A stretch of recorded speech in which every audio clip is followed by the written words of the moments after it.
À la fin du XXe siècle, une révolution silencieuse mais profonde allait secouer le monde de la paléontologie, bouleversant bien des certitudes que l'on avait sur les dinosaures. Pendant des décennies, l'image classique des dinosaures s'était figée dans l'imaginaire collectif. De lourds reptiles écailleux, parfaitement adaptés à une vie terrestre, souvent représentés comme des créatures massives et à la peau rugueuse. Cependant, la découverte des premiers fossiles de dinosaures à plumes allait profondément remettre en question ce tableau statique et simpliste, insufflant une nouvelle vision, plus nuancée, plus dynamique et surtout plus proche des oiseaux modernes, leurs descendants directs. Cette découverte marqua un tournant décisif dans la compréhension de ces animaux fascinants. Contrairement aux idées reçues d'un passé relativement récent, les plumes ne sont pas une invention exclusive des oiseaux, mais un héritage évolutif bien plus ancien, partagé par leurs ancêtres dinosaures théropodes. Ce constat découle principalement d'une série de découvertes paléontologiques survenues à la fin des années 1990 et au début des années 2000, principalement en Chine, dans des formations rocheuses exceptionnellement bien conservées du Crétacé inférieur, notamment les célèbres couches du Liaoning. L'histoire commence avec le Sinosauropteryx, découvert en 1996. Ce petit théropode d'environ 1 mètre de long affichait le premier indice tangible de la présence de structures filamenteuses pouvant rappeler de simples protoplumes. Pendant des dizaines d'années, l'absence de preuves fossiles directes avait conduit les spécialistes à imaginer que les plumes étaient une innovation associée uniquement au vol chez les oiseaux. Mais la révélation que ce petit dinosaure portait un duvet primitif sur tout le corps bouleversa complètement les modèles précédemment admis. Puis vinrent d'autres découvertes spectaculaires, notamment celle de Caudipteryx, un dinosaure doté de plumes véritables sur ses membres antérieurs et sur la queue, bien qu'il fût incapable de voler. Ces plumes présentaient déjà une organisation avancée, avec des rachis et des barbes, rendant évident qu'elles pouvaient avoir des fonctions autres que le simple vol, comme la thermorégulation ou l'affichage comportemental. Un autre fossile emblématique, Microraptor, présente des plumes particulièrement développées sur les membres antérieurs et postérieurs, suggérant une capacité de planeur ou même de vol battu rudimentaire. Ce dinosaure volant à 4 ailes démontre une complexité inédite de l'évolution de l'aptitude au vol et souligne combien la plume est une invention multifonction. Ces fossiles bien conservés, avec leurs impressions détaillées de plumes, révélèrent tellement d'informations qu'ils permirent de dépasser l'image figée de dinosaures simplement écailleux et imposèrent une nouvelle compréhension. Les plumes existaient bien avant les oiseaux, et le lien entre dinosaures théropodes et oiseaux modernes était non seulement plausible, mais indéniable. Cette transformation des idées reçues s'accompagna naturellement d'un bouleversement des classifications. L'ancien clivage strict entre reptiles écailleux et oiseaux à plumes laissa place à une vision plus intégrée. Les oiseaux modernes sont désormais considérés comme les seuls représentants vivants d'un groupe de dinosaures théropodes à plumes. Cette affirmation se trouve soutenue par de nombreux traités scientifiques et travaux modernes, ainsi que par des découvertes fossiles simultanées sur plusieurs continents, qui confirment la diversité et la complexité des dinosaures à plumes. Les implications sont vastes. Le fait que les plumes ne soient pas apparues simplement pour voler, mais qu'elles aient d'abord pu évoluer pour la thermorégulation ou l'affichage social, change profondément la compréhension des stratégies adaptatives chez les dinosaures. Par ailleurs, cette révélation ouvre la porte à une nouvelle interprétation des comportements, de la physiologie et même de l'écologie des dinosaures, jusque-là envisagés souvent à travers le prisme limité des restes osseux ou des traces fossiles plus rudimentaires. En outre, cette avancée soulève également des questionnements passionnants sur les capacités cognitives et sensorielles de ces animaux. Car la présence de plumes implique une certaine complexité comportementale, à rebours de la vision archaïque du dinosaure primitif et grossier. Il devient donc essentiel de réévaluer plus largement l'évolution des traits dits modernes à partir de ces découvertes. Ainsi, cette période de la fin du XXe siècle et du début du XXIe siècle constitue une véritable révolution scientifique, où la rencontre des paléontologues, des biologistes évolutifs et des spécialistes du comportement animal montrent à quel point la vie ancienne était d'une richesse insoupçonnée. L'histoire des dinosaures à plumes est une invite à regarder la nature avec plus d'humilité, redéfinissant la relation entre passé et présent, mais aussi entre animaux disparus et vivants.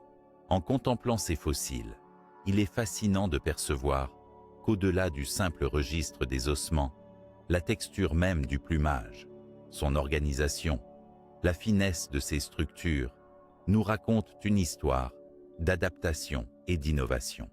C'est un récit d'évolution graduelle, d'expérimentation naturelle, où la frontière entre le monde des dinosaures et celui des oiseaux modernes s'estompe lentement, nous invitant à repenser notre place dans le continuum de la vie. Dans la suite de cette exploration, il nous faudra plonger plus en détail dans le contexte géologique et écologique du Jurassique et du Crétacé, comprendre les environnements qui ont vu émerger ces formes fascinantes et étudier la diversité incroyable des théropodes eux-mêmes.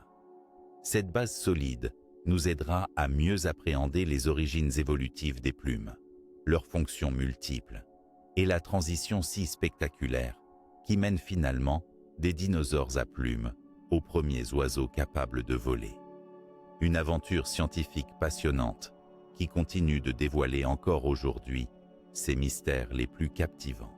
Pour comprendre pleinement l'émergence des dinosaures théropodes et l'apparition de leurs plumes caractéristiques, il est essentiel de replacer ces événements dans le contexte des époques géologiques du Jurassique et du Crétacé.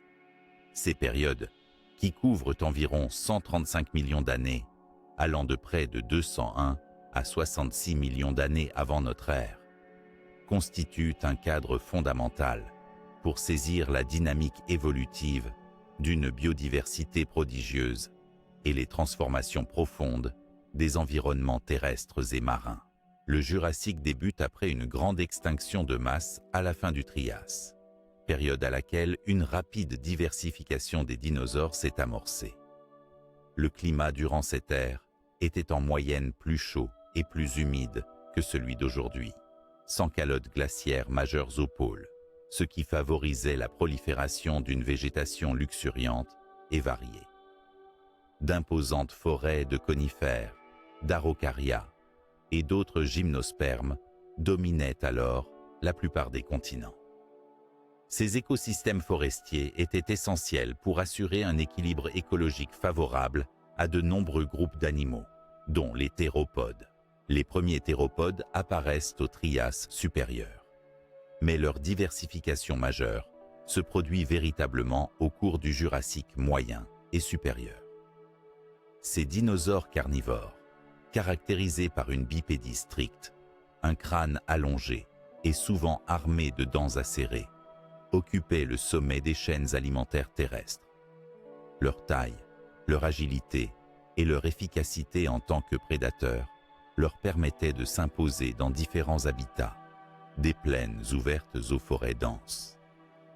Ils partageaient ces environnements avec de nombreuses autres lignées de dinosaures, notamment les herbivores, ornithischiens et sauropodes, ces derniers atteignant parfois des tailles colossales. L'évolution des théropodes pendant le Jurassique fut marquée par une augmentation progressive de leur complexité anatomique et probablement comportementale. La transformation de leurs membres antérieurs, la réduction graduelle de certains doigts et la complexification du squelette témoignent de processus évolutifs en marche. Par ailleurs, des indices fossiles indiquent que certains petits théropodes développaient déjà des structures filamenteuses que l'on croit être les prémices des plumes, bien avant l'apparition des oiseaux. En plus de la flore et de la faune terrestre, les milieux marins connurent eux aussi des changements importants. Ces transformations influencèrent indirectement les écosystèmes terrestres, notamment par les cycles climatiques et les échanges de matière organique. Le niveau des mers fluctuait, parfois créant des environnements côtiers, riches en ressources, propices à une grande biodiversité. Passant au Crétacé, cette période est caractérisée par une extension encore plus vaste des zones terrestres chaudes et humides, ainsi qu'une diversification renforcée des dinosaures. Le Crétacé supérieur, juste avant la fameuse extinction massive de la fin du Mésozoïque, voit l'apogée des grands groupes comme les tyrannosauridés, les dromaéosauridés et bien sûr les paraviens, sous-groupes cruciaux pour comprendre l'origine des oiseaux modernes. C'est aussi au Crétacé que s'affinent et se diversifient les adaptations des dinosaures théropodes à plumes. Le milieu Crétacé est caractérisé par des climats variés, avec des zones tropicales, mais aussi des régions plus tempérées. Ces variations climatiques jouent un rôle fondamental dans la sélection des caractéristiques comme la thermorégulation, où les plumes commencent à jouer un rôle majeur, pas uniquement comme ornement, mais également comme isolant thermique. Cette innovation a sans doute permis à certains petits théropodes de survivre à des conditions climatiques plus rudes ou changeantes. Durant cette époque, les interactions entre espèces deviennent aussi plus complexes. Les stratégies de chasse, les comportements sociaux et les adaptations morphologiques tissées par la pression évolutive montrent une diversité extraordinaire.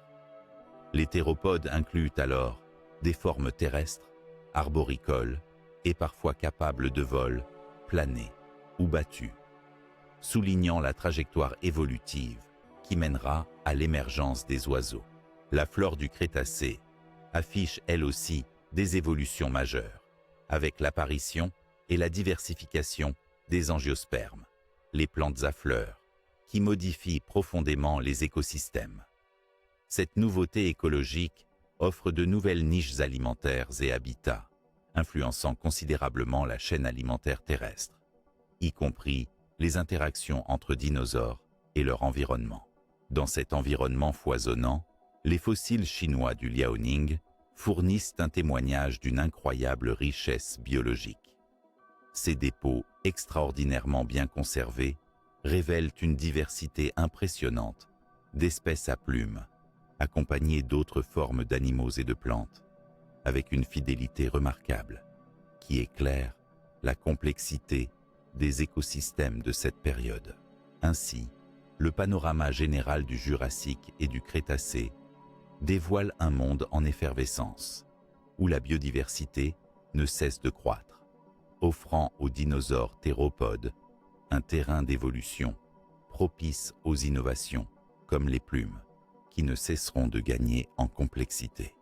Les environnements variés, entre forêts denses, plaines ouvertes et littoraux, participent à façonner l'histoire évolutive de ces animaux fascinants. Cette toile de fond est essentielle pour envisager en détail la morphologie des théropodes, leur diversité impressionnante, et surtout la manière dont leurs plumes apparaissent, s'adaptent et évoluent. Dans la prochaine étape de notre exploration, nous nous pencherons précisément sur la morphologie de ces dinosaures carnivores, leurs traits spécifiques et la diversité des groupes qui composent cette branche cruciale de l'arbre évolutif, afin de mieux comprendre la dynamique qui a conduit à l'émergence des plumes et, finalement, des oiseaux. Plongeons à présent au cœur des théropodes, un groupe fascinant de dinosaures qui, à travers leur morphologie, nous offrent une fenêtre unique sur l'évolution des formes, des fonctions et, finalement, des plumes et des oiseaux modernes. Comprendre la morphologie générale de ces dinosaures carnivores bipèdes est en effet essentiel afin d'appréhender la diversité stupéfiante de leur groupe et les adaptations spécifiques à leur mode de vie. Les théropodes, étymologiquement lézards à pieds de bête, se caractérisent par un ensemble de traits anatomiques distinctifs qui les différencient nettement des autres dinosaures. Leur silhouette globale est marquée par une posture bipède stricte, une adaptation qui libérait les membres antérieurs pour d'autres fonctions que la locomotion, bien souvent associée à la manipulation, la chasse ou plus tard, dans certains groupes, au vol. À commencer par la tête, leur crâne est généralement allongé et doté d'une mâchoire puissante garnie de dents tranchantes, parfaitement adaptées à une alimentation carnivore. La taille des dents et leur forme variaient selon l'espèce, certains montrant de grandes canines acérées, d'autres des dents plus petites, mais très nombreuses. Cette variété reflète la diversité de leurs régimes alimentaires, même si la prédation reste leur marque de fabrique. On remarque souvent une réduction progressive du nombre de dents chez les théropodes plus évolués, accompagnée d'une mâchoire robustifiée. Le cou, relativement souple, leur permettait une grande amplitude de mouvement, facilitant la capture de proies rapides ou agiles. Le corps est généralement allongé, agile, offrant un bon équilibre entre puissance et vitesse. Les membres postérieurs, longs et musclés, sont équipés de griffes acérées et permettent une locomotion rapide et efficace à deux pattes. Ces pattes arrière sont souvent munies d'un troisième doigt plus développé, prenant parfois un rôle particulier chez certaines espèces. Les membres antérieurs, plus courts, témoignent d'une évolution fonctionnelle intéressante. Chez les formes les plus archaïques, ils pouvaient être relativement longs et dotés de griffes imposantes, sans doute utilisées dans la capture des proies ou pour le combat. Chez certains théropodes avancés, ces membres se modifient en structures plus légères, adaptées à la préhension fine, à l'équilibre ou, dans le cas des ancêtres des oiseaux, à l'envol. Le processus d'allongement progressif de ces membres antérieurs annonce la transformation majeure qui donnera un jour des ailes. La queue est longue et musclée, servant principalement de contrepoids, ce qui est vital pour maintenir la stabilité lors de la course ou dans des positions rapides et précises. Cette queue pouvait aussi jouer un rôle dans la communication visuelle ou dans l'équilibre lors de certains comportements complexes. Chez certains théropodes plus évolués, la queue se rigidifie par des structures osseuses particulières pour plus de stabilité, alors que chez d'autres, elle garde une grande flexibilité. Mais ce qui fascine surtout les chercheurs aujourd'hui, c'est la diversité propre au groupe des théropodes, qui englobe une vaste gamme de tailles, de formes et de spécialisations écologiques. Des petits prédateurs agiles, comme le Compsognathus, qui mesurait à peine 1 mètre, aux redoutables tyrannosaures géants pouvant atteindre les 12 mètres, leur variation est exceptionnelle. Chaque genre témoigne d'adaptations particulières à des niches écologiques diverses. Parmi ces groupes, les Dromaeosauridés se distinguent particulièrement. Ces petits tueurs, souvent pourvus de plumes, possédaient des griffes recourbées sur leurs pattes arrière, efficaces pour saisir ou immobiliser leur proie. Leur morphologie gracieuse, leurs membres antérieurs et postérieurs, adaptés pour la course et le saut, montrent une grande agilité. Microraptor, un membre célèbre de ce groupe, a même développé une forme unique de vol plané, grâce à ses plumes réparties sur 4 ailes, une caractéristique morphologique particulièrement impressionnante. Les Troodontidés, un autre groupe de petits théropodes, sont connus pour leur cerveau relativement volumineux, signe potentiel d'une grande capacité cognitive. Leur morphologie fine leur assurait une grande dextérité, et plusieurs indices suggèrent des comportements sociaux complexes et une chasse astucieuse. Les tyrannosauridés, quant à eux, incarnent l'apogée des grands prédateurs terrestres du Crétacé, avec des crânes massifs, une puissance de morsure hors norme, mais des membres antérieurs, étonnamment ridicules et réduits, qui, malgré leur petite taille, étaient musclés et fonctionnels, bien que leur rôle précis fasse encore débat.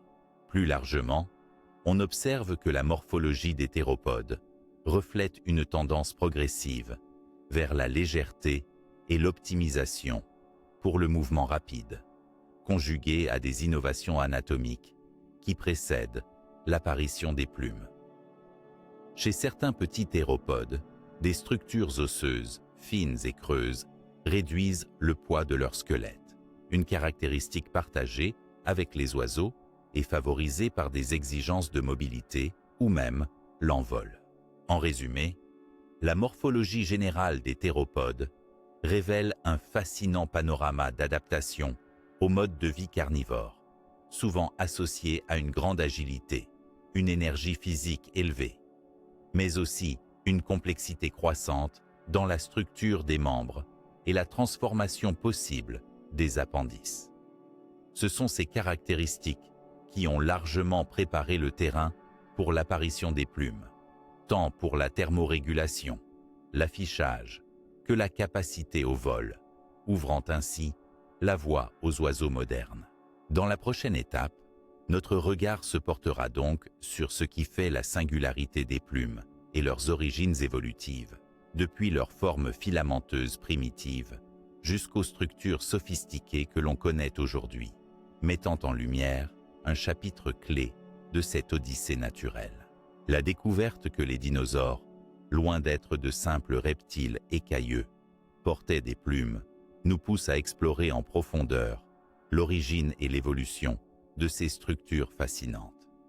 Les plumes, que l'on associe encore souvent instinctivement aux oiseaux modernes, sont en réalité le résultat d'une longue histoire évolutive, commencée bien avant le premier battement d'ailes.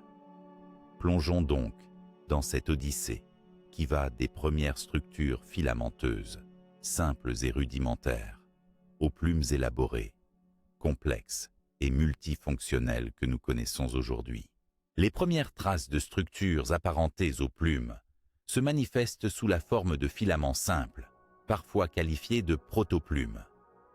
Ces formations ressemblent davantage à des poils ou à des tubules creux, parfois ramifiés de manière rudimentaire, et semblent avoir d'abord émergé chez certains petits théropodes.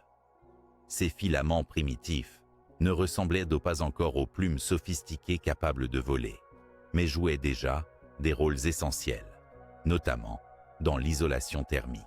Une des hypothèses les plus largement admises est que les plumes dérivent d'écailles modifiées qui se sont transformées au fil du temps.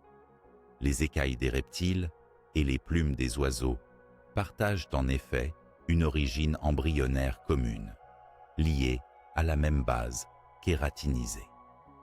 Cette transition progressive a donné naissance à des structures filamenteuses qui auraient conféré un avantage sélectif, par exemple en aidant à réguler la température corporelle, spécialement chez des animaux actifs et à sang chaud ou tiède, caractéristiques qui semblent s'installer chez les théropodes. Au-delà des fonctions thermiques, ces premiers filaments ont très probablement joué un rôle dans la communication visuelle. Les plumes, en évoluant vers des formes plus larges et plus colorées, ont permis le développement de comportements sociaux complexes tels que le camouflage, le mimétisme ou la parade nuptiale. Autant de stratégies cruciales dans la survie et la reproduction. Ainsi, la sélection naturelle a favorisé la diversification des plumes en une riche palette de formes et de couleurs, toujours à partir de ces protoplumes rudimentaires. Les découvertes paléontologiques, notamment les fossiles précieux du Liaoning en Chine, illustrent à merveille cette progression. Certains dinosaures, comme Sinosauropteryx, portaient déjà un manteau de filaments simples, tandis que d'autres, comme Caudipteryx, exposaient des plumes bien structurées sur la queue et les membres antérieurs, proche des plumes pennées des oiseaux, avec un rachis central et des barbes latérales. C'est ici que commence véritablement la transformation fonctionnelle des plumes, devenant capable non seulement d'isoler, mais aussi de permettre une certaine portance. La plume moderne, avec ses caractéristiques complexes, un rachis rigide central, des barbes latérales équipées de barbules crochues permettant l'adhésion, et une structure légère mais résistante, est le fruit d'un long processus de sélection.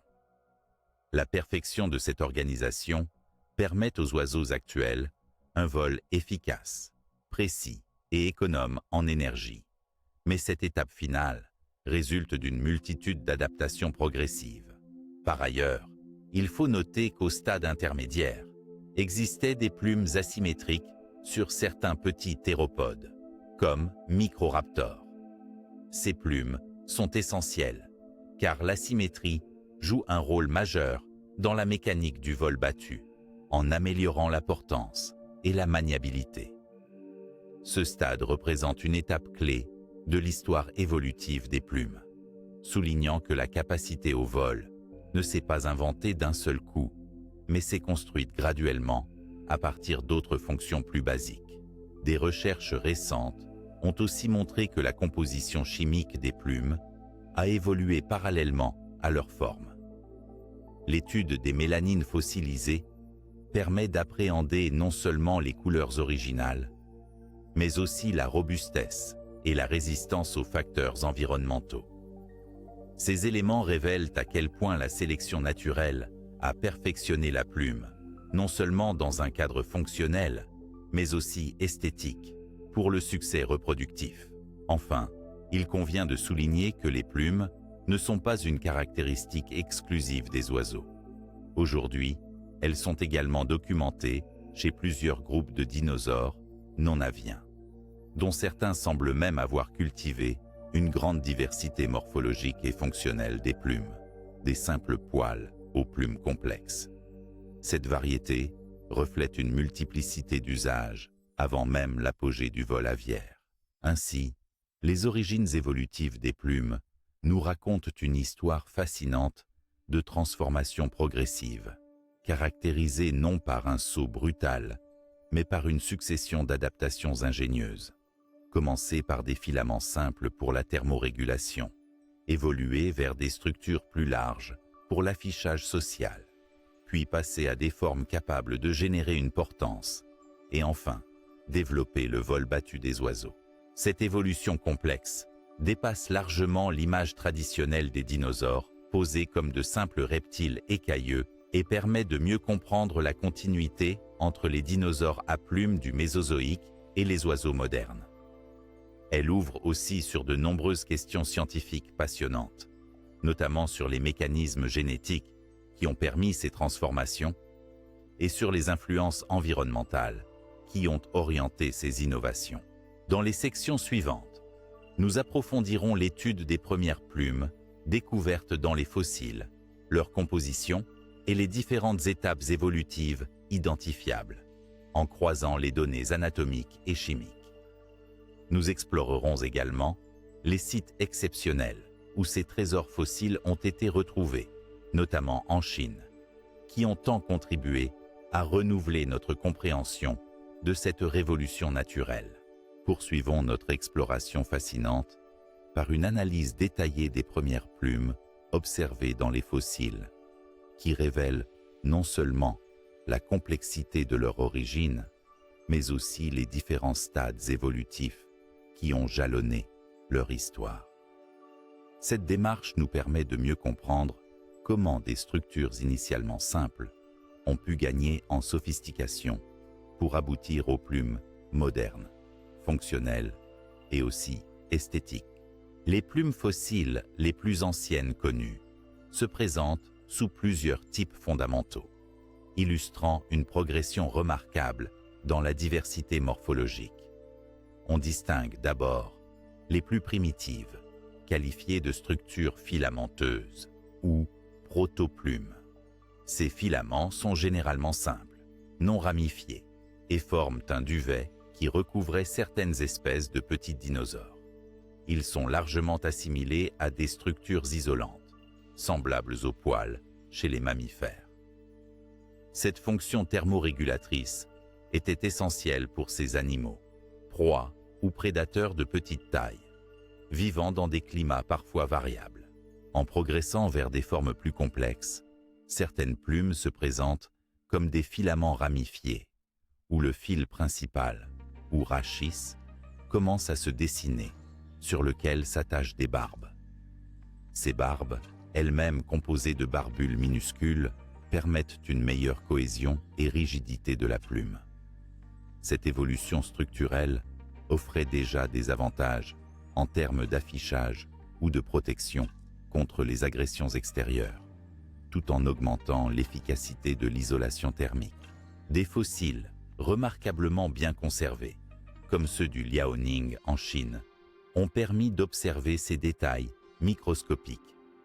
Grâce à des techniques d'imagerie avancées, les scientifiques ont pu identifier des couches superposées de kératine, la même substance constituant les plumes des oiseaux actuels, confirmant ainsi une identité chimique proche, voire identique. Par ailleurs, l'analyse moléculaire des mélanines fossilisées a révélé que ces premières plumes comportaient déjà des pigments complexes, laissant supposer des fonctions visuelles telles que le camouflage, la communication et la parade nuptiale. Cette découverte suggère que l'apparition des couleurs dans les plumes est plus ancienne qu'on ne pouvait le supposer, accompagnant l'évolution morphologique dès les premiers stades.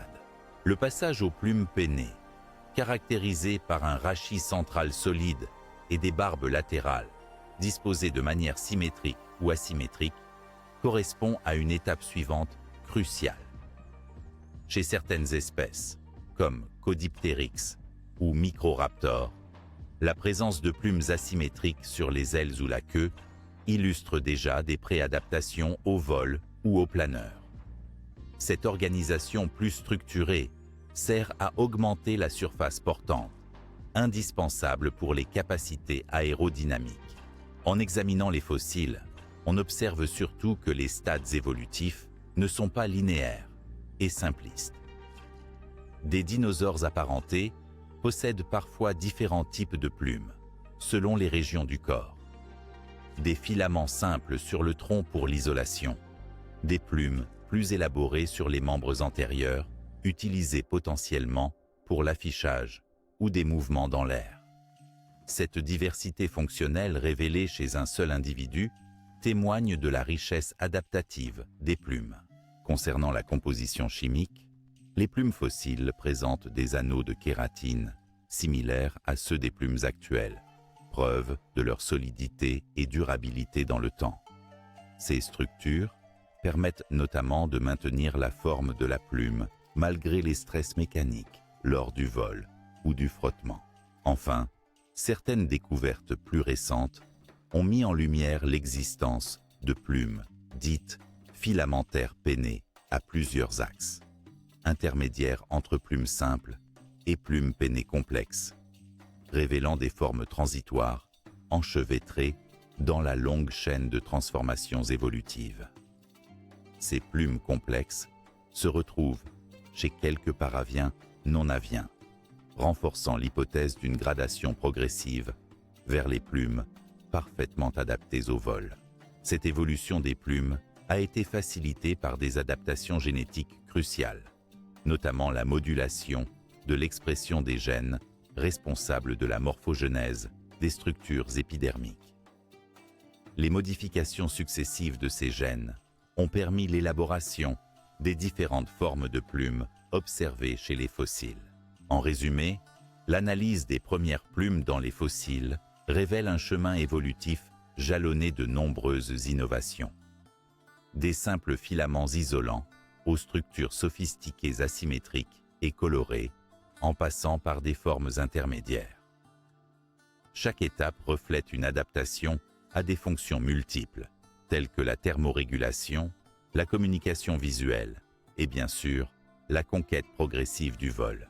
Ces observations nous préparent à aborder la richesse exceptionnelle des découvertes paléontologiques en Chine, notamment dans les sites du Liaoning, qui ont bouleversé notre compréhension des dinosaures à plumes et ouvert une fenêtre sans précédent sur ce chapitre crucial de l'évolution des dinosaures vers les oiseaux. Les découvertes de dinosaures à plumes en Chine, particulièrement dans la province du Liaoning, ont constitué l'une des avancées les plus majeures et les plus spectaculaires de la paléontologie moderne. Ces sites, datant du Crétacé inférieur, il y a environ 125 millions d'années, offrent un aperçu sans précédent de la diversité et de la morphologie des dinosaures à plumes, bouleversant à jamais notre vision de l'évolution des dinosaures et de l'origine des oiseaux. Le Liaoning est une région riche en formations sédimentaires, extrêmement bien conservées, notamment dans les bassins de Jeol. Ces dépôts ont permis la fossilisation exceptionnelle, non seulement des ossements, mais aussi des tissus mous, des plumes et de nombreux autres détails anatomiques, rarement préservés dans le registre fossile habituel. C'est cette qualité exceptionnelle qui a permis aux paléontologues d'observer avec précision la texture, la forme et parfois même la pigmentation des plumes chez plusieurs espèces de dinosaures non aviens. La première vague de découvertes, au cours des années 1990, a captivé le monde scientifique avec la mise au jour du Sinosauropteryx, un petit théropode dont le corps était recouvert de filamentations carbonées, interprétées comme un duvet primitif. Cette découverte montrait clairement que même des dinosaures non volants, de petite taille, portaient des plumes, remettant ainsi en question la croyance que les plumes étaient exclusivement liées au vol. Peu après, d'autres dinosaures à plumes ont été découverts dans la même région, comme Caudipteryx et Dilong, révélant une diversité étonnante dans la forme et la fonction des plumes.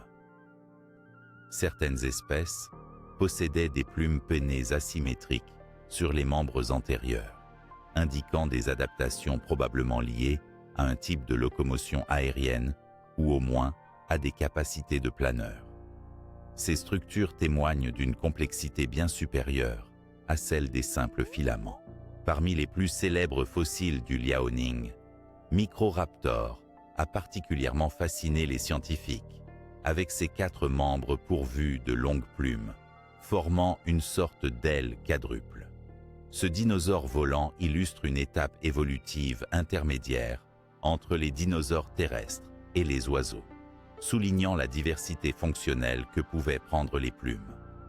Cette découverte éclaire aussi les débats sur l'apparition du vol, puisqu'elle suggère des modes de locomotion aériens variés et innovants avant la fixation du vol battu. L'importance paléontologique des sites du Liaoning ne se limite pas aux seuls dinosaures. Ces gisements ont livré également des insectes, des poissons, des reptiles, des mammifères embryonnaires, ainsi que des plantes en grande quantité, permettant de reconstituer un véritable écosystème du Crétacé avec une précision remarquable. Cette richesse contextuelle permet de mieux comprendre les interactions écologiques, les pressions évolutives et les conditions environnementales qui ont favorisé l'émergence et la diversification des dinosaures à plumes. Le Liaoning a ainsi ouvert une nouvelle ère dans l'étude des dinosaures, celle où l'extinction n'est plus la fin, mais le point de départ pour comprendre l'évolution continue des oiseaux. Ces sites ont fourni une preuve tangible que les plumes ne sont pas une exclusivité des oiseaux modernes, mais une innovation ancienne, largement répandue chez les théropodes, avec des usages multiples bien avant le vol.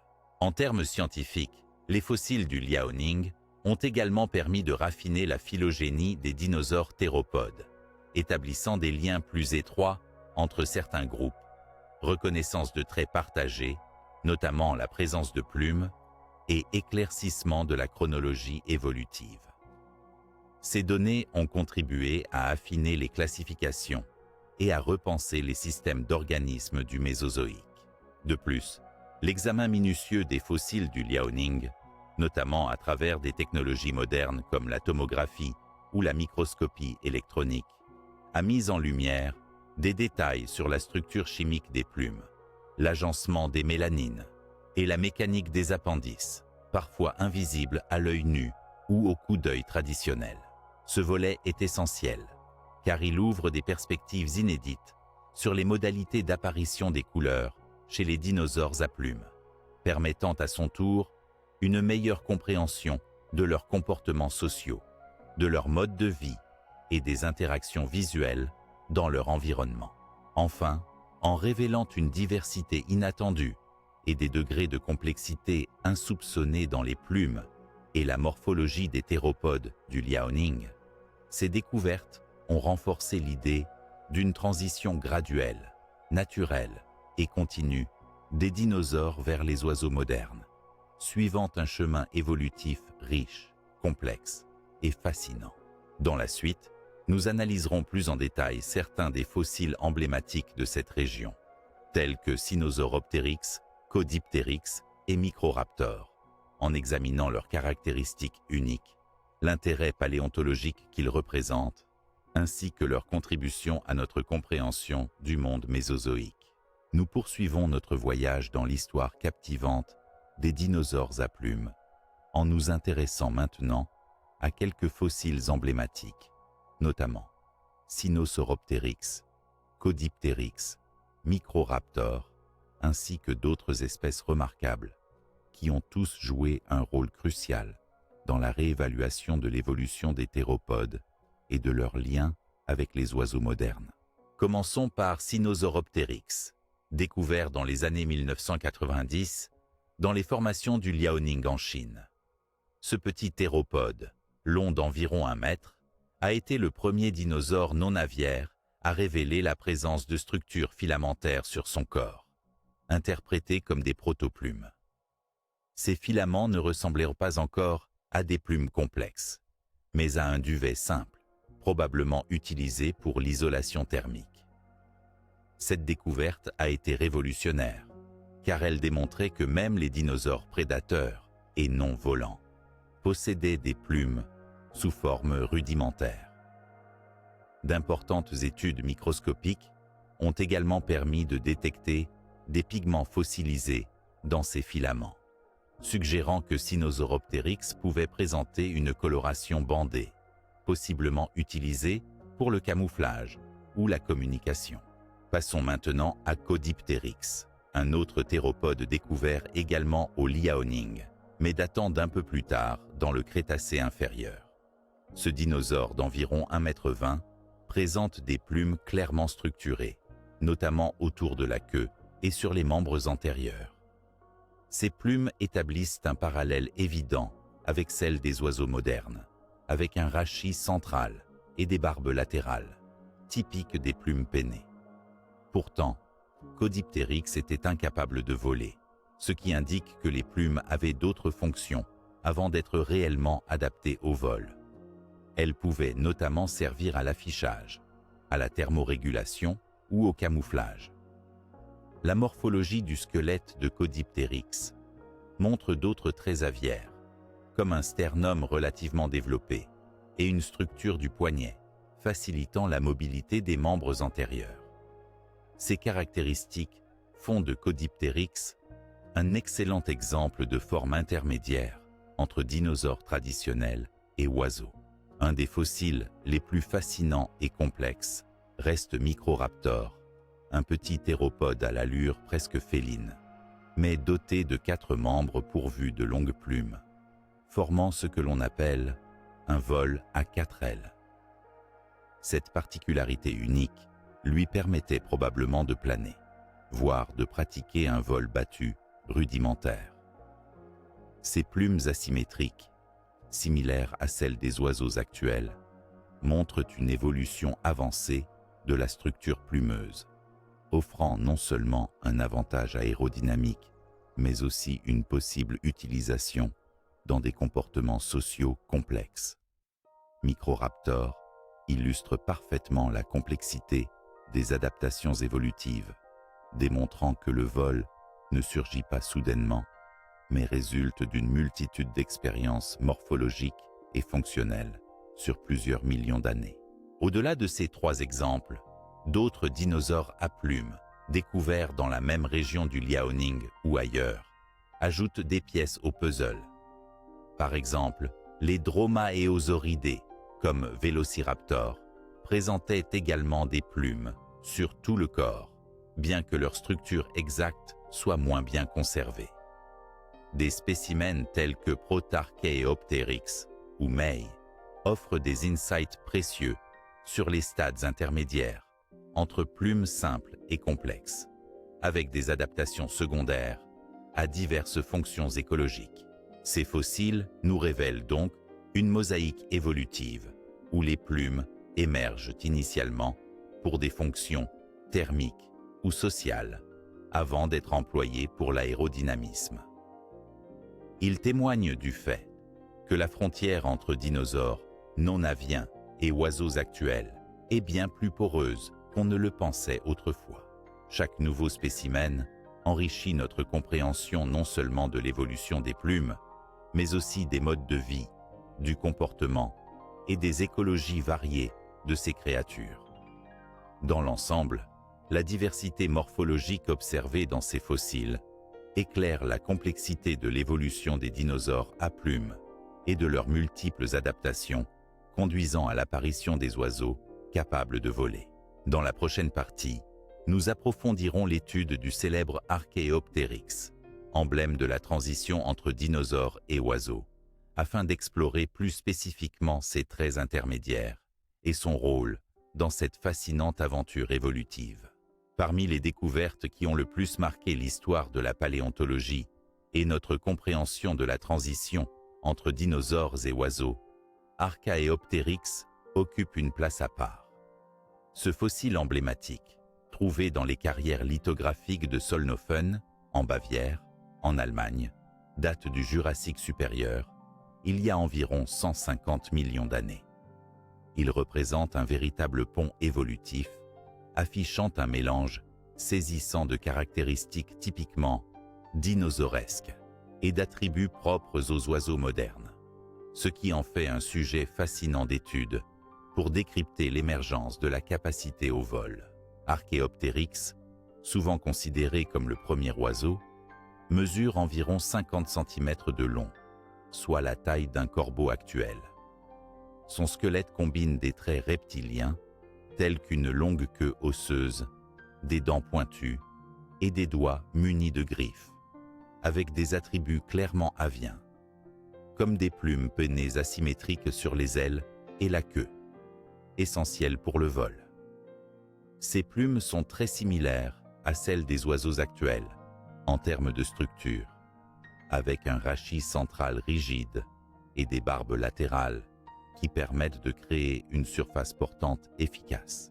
L'un des aspects remarquables d'Archaeopteryx est sa combinaison unique d'adaptation. Ses membres antérieurs possèdent des griffes, témoins de son héritage reptilien, mais ils sont allongés et montrent une mobilité qui serait compatible avec les mouvements indispensables au vol. Sa queue osseuse, longue et rigide, constituée de nombreuses vertèbres, agit comme un gouvernail, aidant à la stabilité en vol. Cependant, ce modèle primitif diffère nettement de la structure moderne des oiseaux, qui possèdent une pygostyle, une fusion caudale comprimée qui soutient la queue de plume en éventail. Les recherches anatomiques ont également montré que l'anatomie du sternum d'Archaeopteryx est relativement sous-développée, ne présentant pas la crête sternale robuste nécessaire à la fixation des muscles puissants du vol chez les oiseaux modernes. Cela suggère que, bien qu'il fût apte à un certain type de vol, il ne possédait probablement pas la capacité d'un vol battu soutenu, mais plutôt une forme de vol plané ou à faible puissance, combinée à une locomotion agile au sol. Les doigts griffus donnaient à Archaeopteryx la capacité de saisir et manipuler des branches, renforçant l'idée qu'il pouvait mener une vie partiellement arboricole, utilisant le vol comme moyen d'évasion, de déplacement rapide dans la canopée ou de chasse. Cette hypothèse est appuyée par la présence de membres forts et flexibles, aptes à grimper et saisir. Au-delà de ces caractéristiques morphologiques, Archaeopteryx représente un exemple crucial de l'évolution des plumes comme structure multifonctionnelle. Ces plumes ne servaient pas uniquement au vol, mais aussi sans doute pour la thermorégulation et la communication, comme le suggèrent les principes généraux observés chez d'autres dinosaures à plumes. La position d'Archaeopteryx dans l'arbre phylogénétique passionne encore les scientifiques.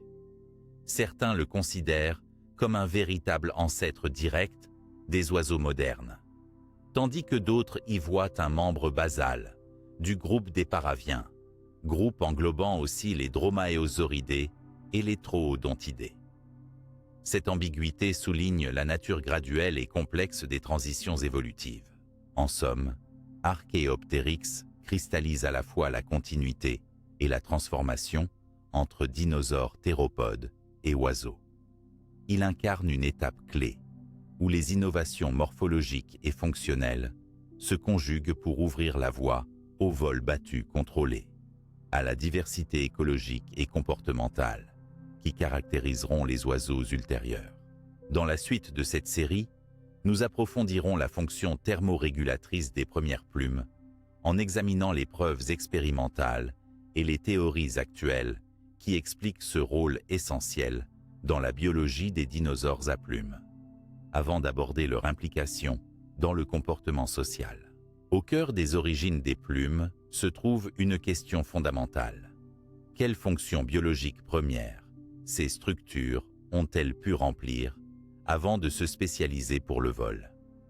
Une hypothèse largement soutenue par la communauté scientifique est celle de la fonction thermorégulatrice, c'est-à-dire la capacité des premières plumes à aider leurs porteurs à maintenir une température corporelle stable dans des environnements variables.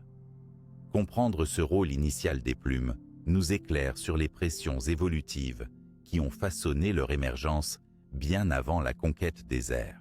Les premiers filaments ou protoplumes que l'on observe fossilisés sur certains petits théropodes avaient une morphologie simple, des structures longues, fines, isolantes, semblables à un duvet. Ce duvet agit chez les mammifères modernes comme un isolant thermique. Il emprisonne une couche d'air proche de la peau, réduisant ainsi la perte de chaleur. Chez ces dinosaures, la présence de tels filaments laisse présumer une fonction similaire.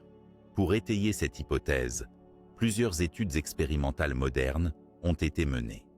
Des chercheurs ont créé des modèles thermiques en simulant la présence de structures filamenteuses sur des formes potentielles de dinosaures pour mesurer leur efficacité isolante.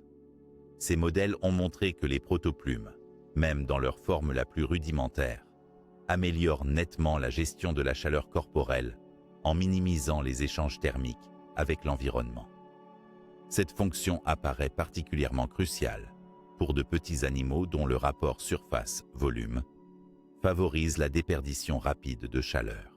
Par ailleurs, l'analyse des habitats reconstitués des dinosaures à plumes du Liaoning révèle un climat souvent marqué par des variations thermiques importantes, avec des nuits froides et des saisons plus tempérées. Dans de telles conditions, le développement d'une couche isolante permettait non seulement de mieux réguler la température, mais aussi d'assurer une activité accrue durant les périodes de fraîche température, conférant un avantage adaptatif considérable. Sur le plan fractal et microscopique, les structures des premières plumes présentent également des adaptations qui optimisent leur capacité isolante.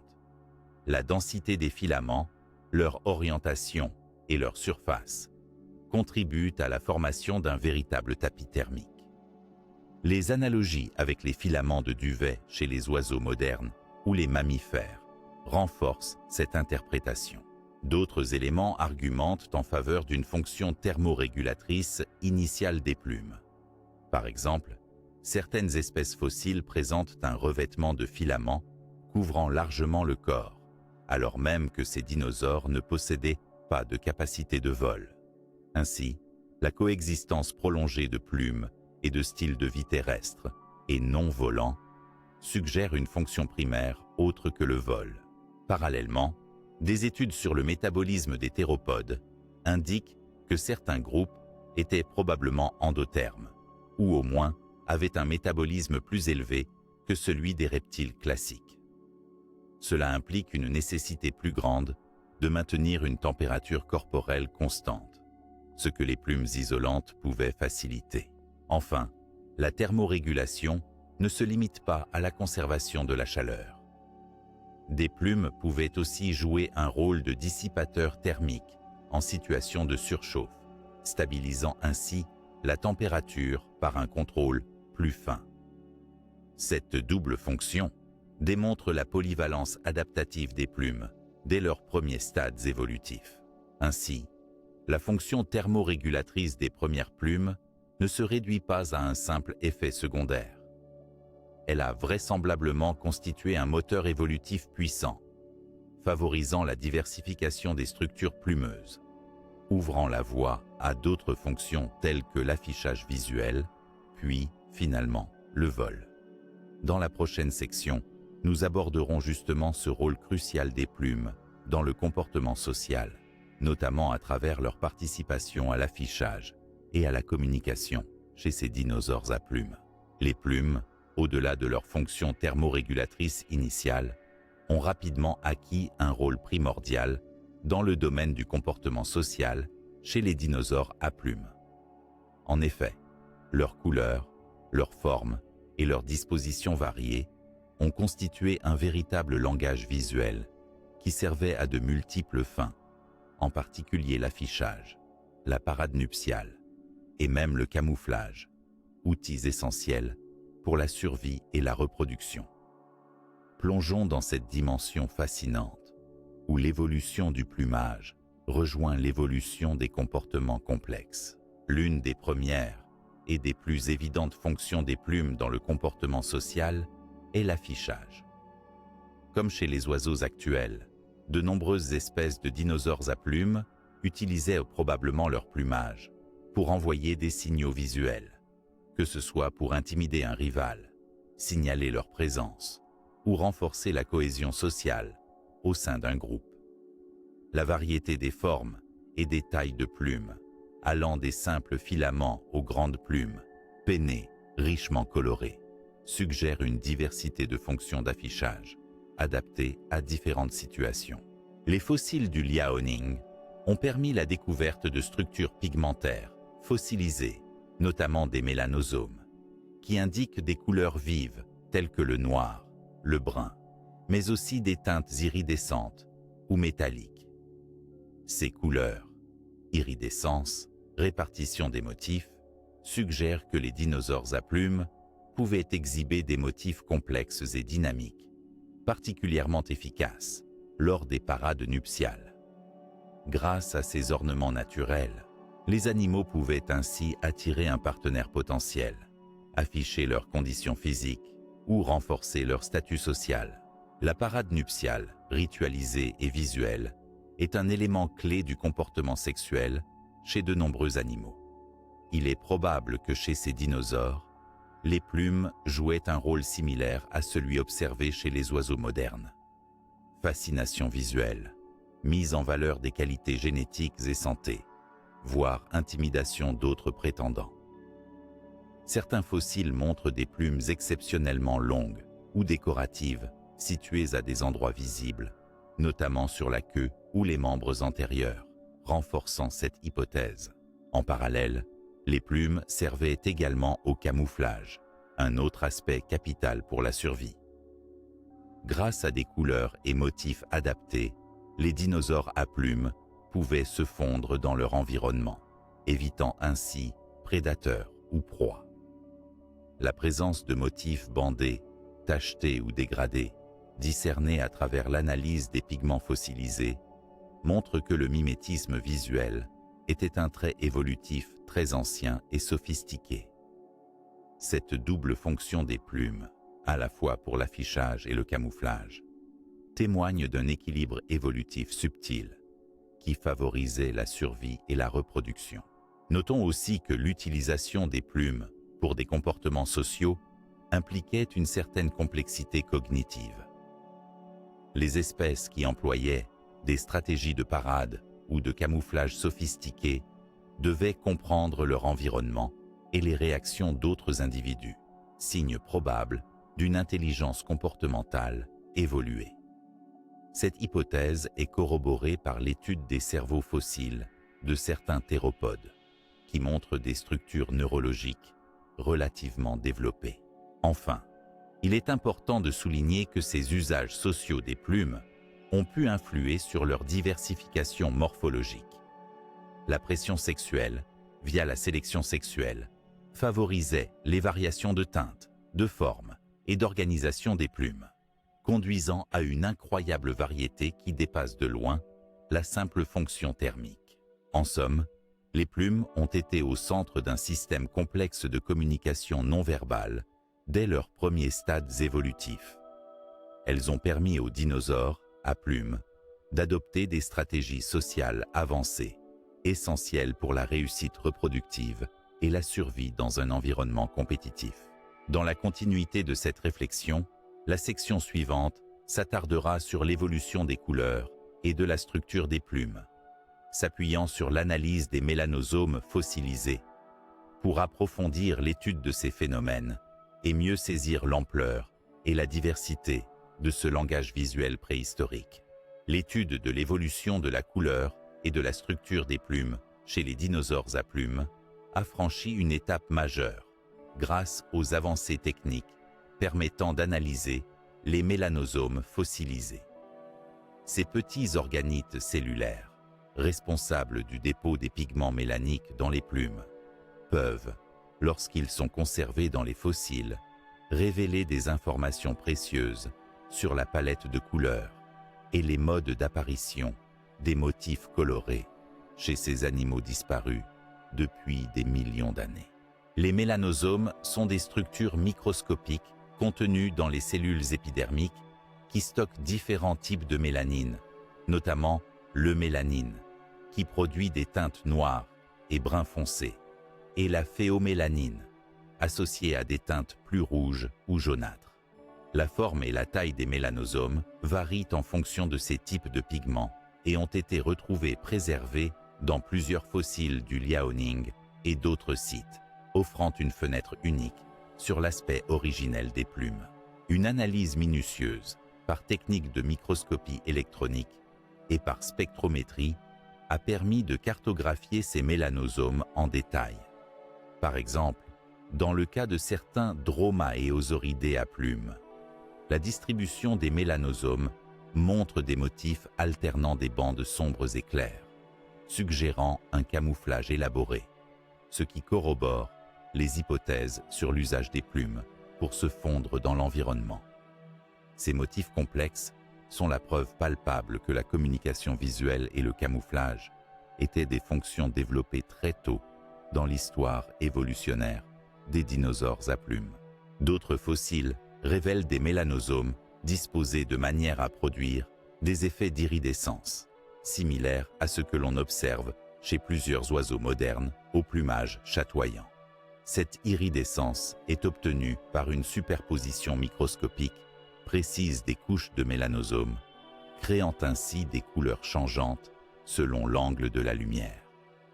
Cette propriété laisse penser que certains dinosaures à plumes pouvaient exhiber des comportements d'affichage complexes, utilisant la lumière pour attirer des partenaires ou impressionner des rivaux, renforçant l'idée d'une sélection sexuelle à l'origine d'une grande diversité chromatique. Parallèlement à l'évolution de la couleur, la structure des plumes a également connu des modifications. Les plumes simples formées de filaments isolants ont progressivement gagné en complexité, évoluant vers les plumes pennées avec des rachis bien définis et des barbes latérales reliées par des barbules crochues. Ce système garantit la cohésion de la plume, essentielle pour le vol. Les mélanosomes participent aussi à renforcer mécaniquement le rachis des plumes, combinant coloration et solidité. Certaines analyses indiquent que la couleur avait une influence fonctionnelle directe, par exemple dans les zones soumises à un frottement important, où une pigmentation plus intense est corrélée à une plus grande résistance mécanique. Ainsi, la coloration des plumes n'est pas seulement esthétique, mais peut aussi avoir des conséquences sur leur durabilité et leur performance. Les paléontologues ont aussi découvert, chez certaines espèces, une hétérochromie corporelle, c'est-à-dire une différence marquée des motifs et des couleurs sur différentes parties du corps, imitant ce que l'on observe souvent chez les oiseaux actuels. Cela permettait probablement une meilleure adaptation à la fois à l'environnement et aux interactions sociales. En synthèse, l'analyse des mélanosomes fossilisés a transformé notre compréhension de l'évolution des plumes en dévoilant non seulement la diversité chromatique, mais aussi la sophistication structurelle liée à la fonction et au comportement. Cette richesse témoigne d'une sélection évolutive complexe, mêlant contraintes environnementales, pression sociale et exigences mécaniques, qui s'est déployée bien avant l'apparition des premiers oiseaux véritables. Cette évolution chromatique et structurelle des plumes prépare le terrain pour la question cruciale de l'apparition du vol, qui sera explorée dans la section suivante. Nous y verrons comment ces adaptations ont permis, d'une part, d'aboutir à des formes capables de porter efficacement dans l'air, et, d'autre part, au débat scientifique autour des théories arboricoles et cursoriales concernant l'émergence du vol battu.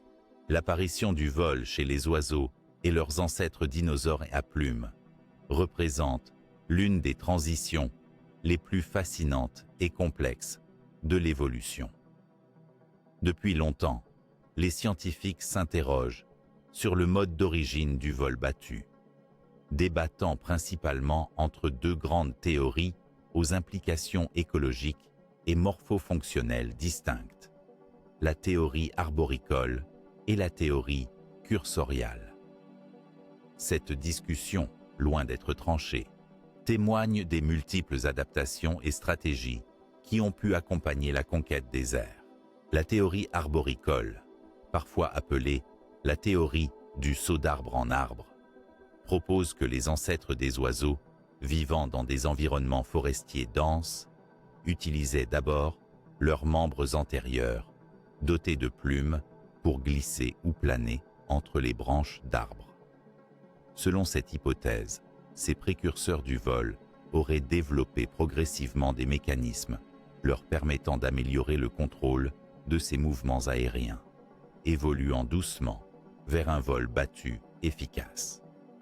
Cette théorie s'appuie sur plusieurs éléments fossiles, notamment Microraptor, qui possédait 4 ailes et des plumes bien adaptées au vol plané, soulignant une capacité à se déplacer dans un environnement tridimensionnel, ce qui cadre parfaitement avec un habitat arboricole.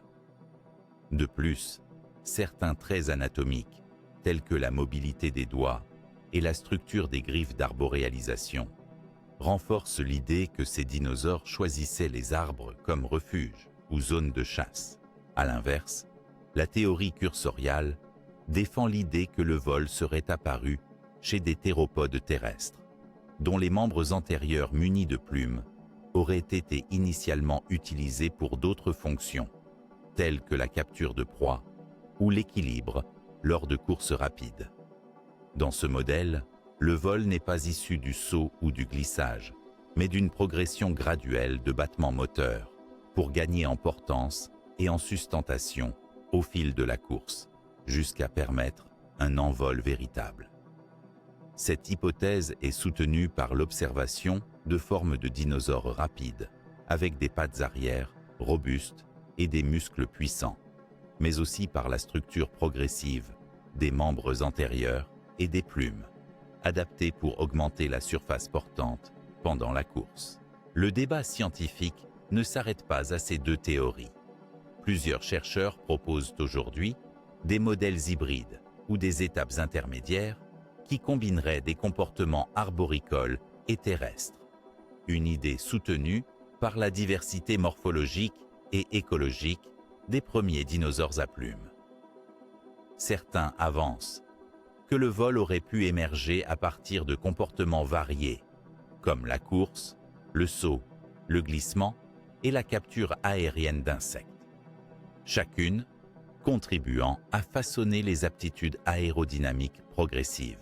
Au-delà du contexte écologique et comportemental, le débat s'intensifie également en ce qui concerne la nature même du vol battu originel.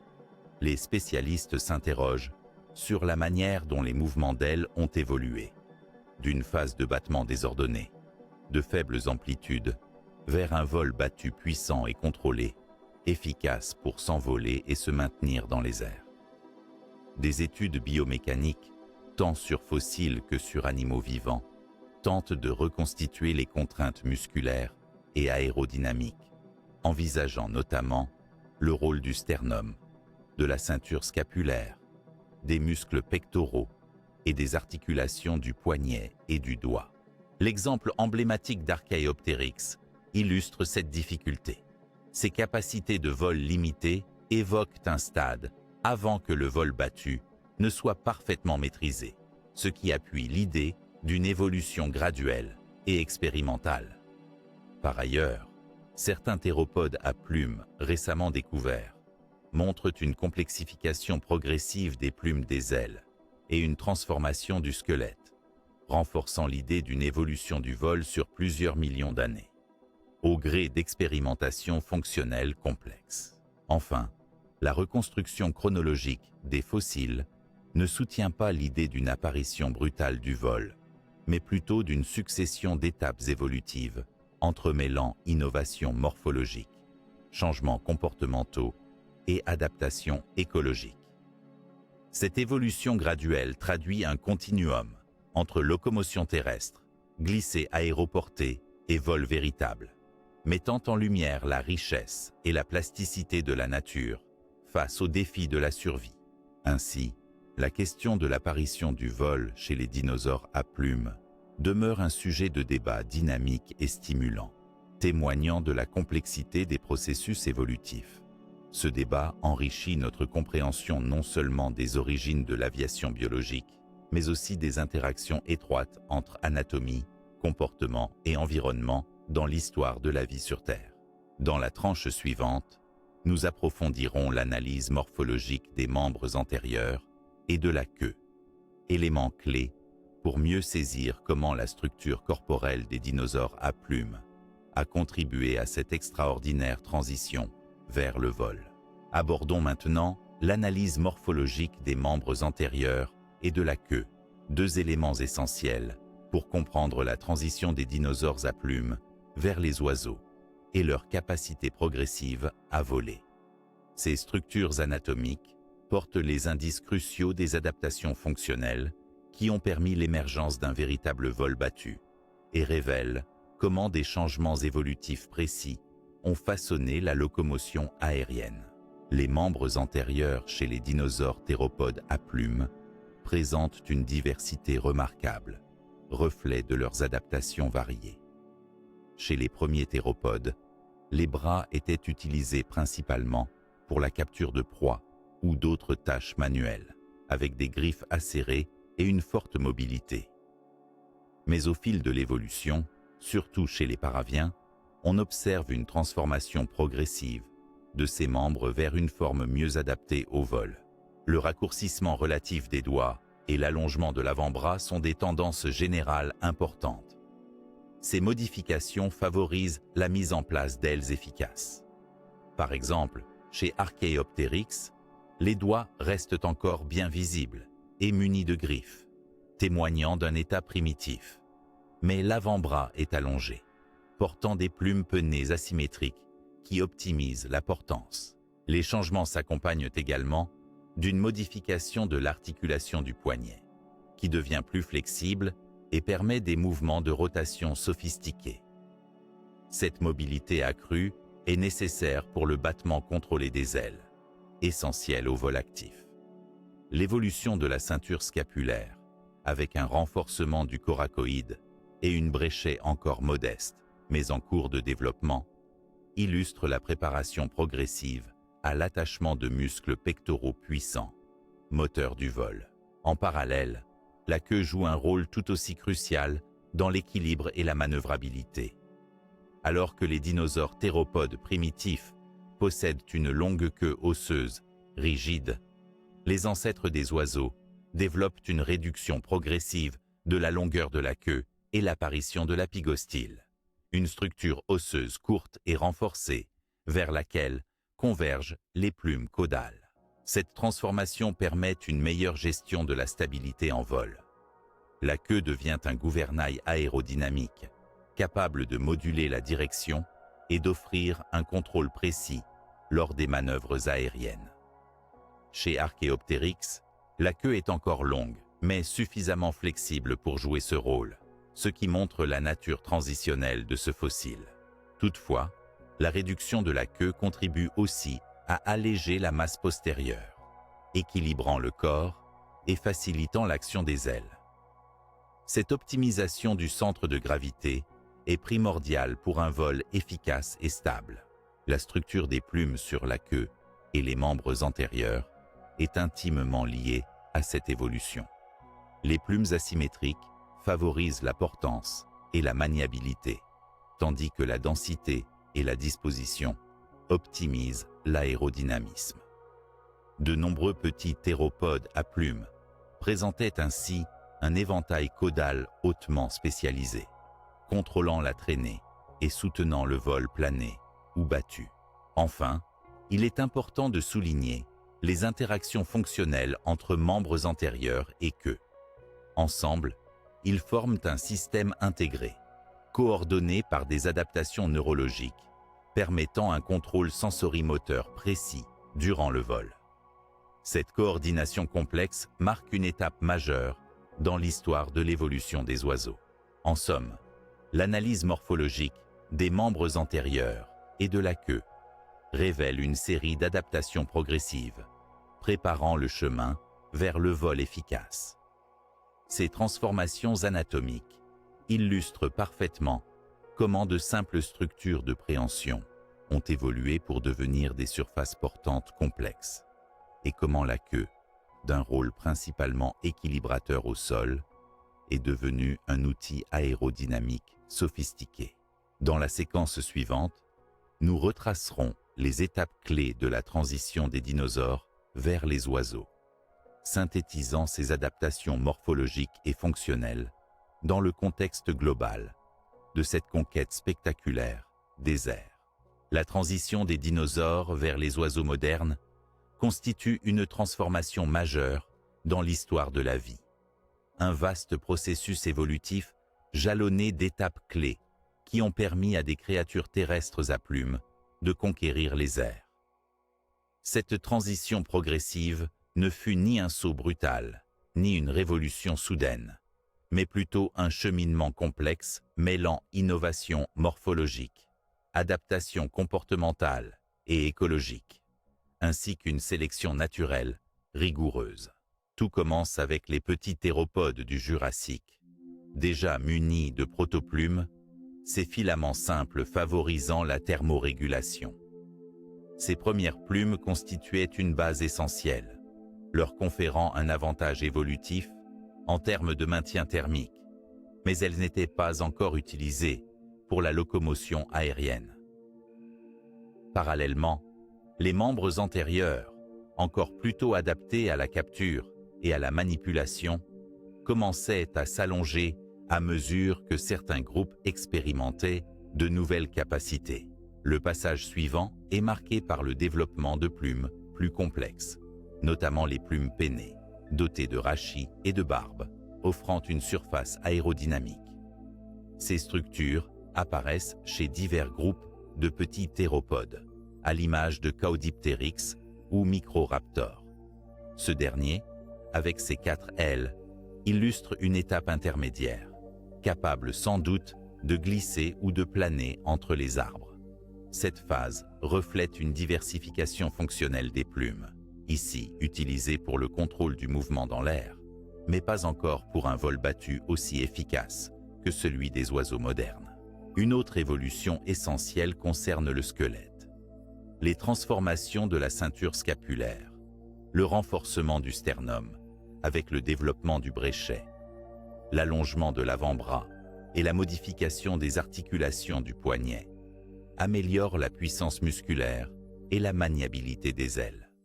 La queue, autrefois longue et lourde, se raccourcit peu à peu, donnant naissance à la pygostyle, qui soutient les plumes de la queue et permet un meilleur contrôle de la stabilité et des virages en vol.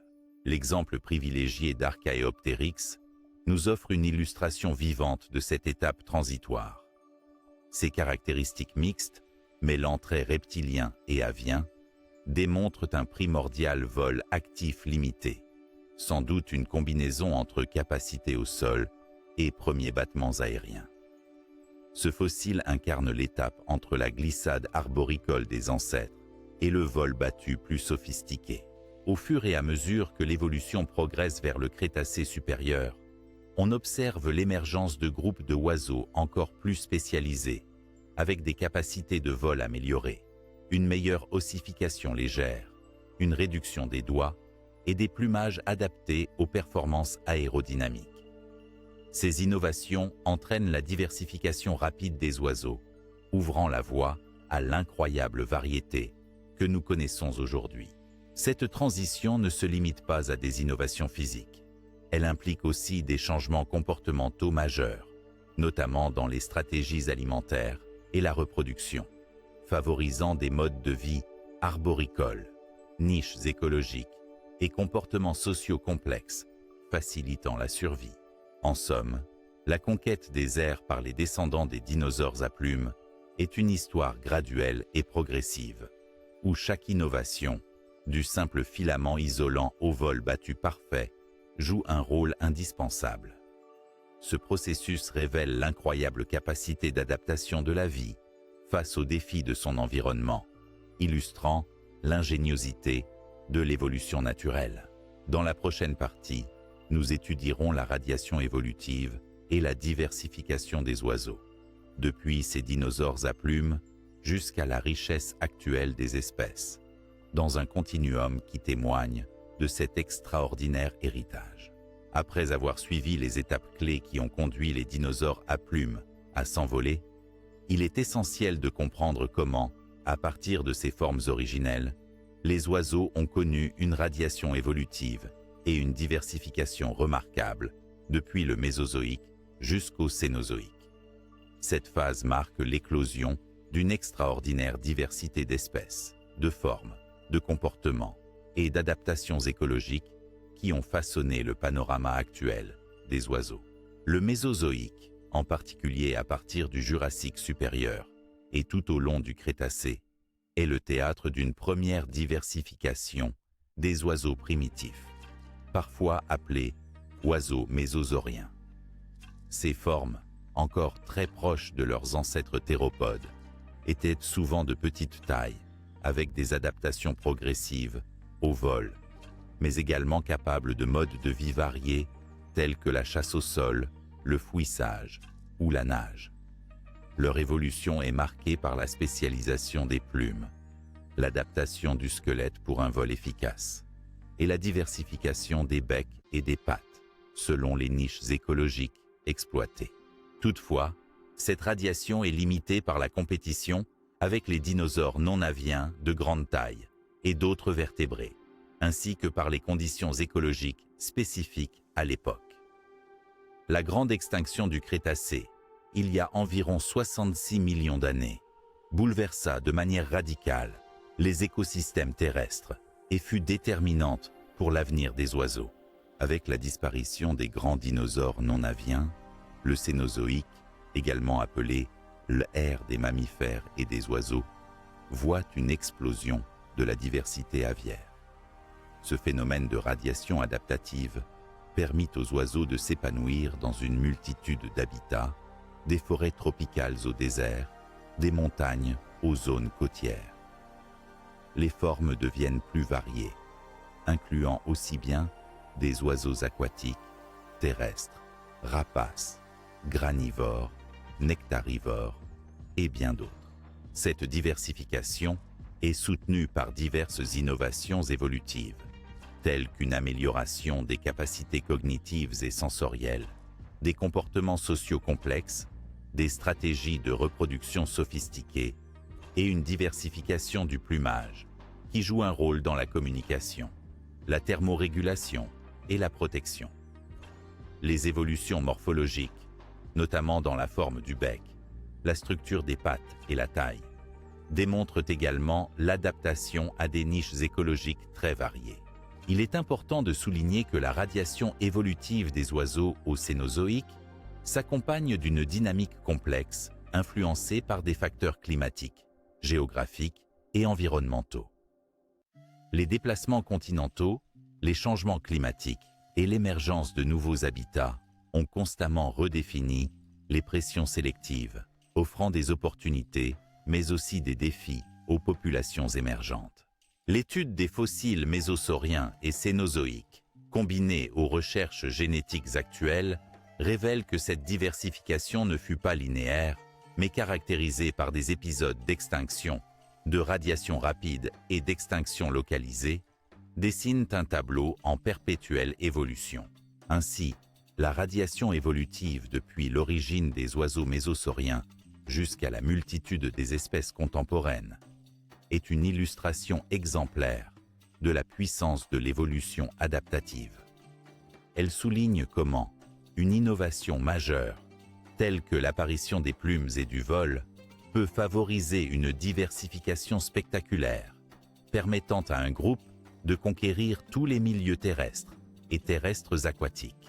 Cette réalité invite à se pencher sur les capacités cognitives et sensorielles qui ont accompagné cette diversification, sujet que nous aborderons dans la prochaine section, afin de mieux comprendre les adaptations comportementales et neurologiques des théropodes à plumes et des premiers oiseaux.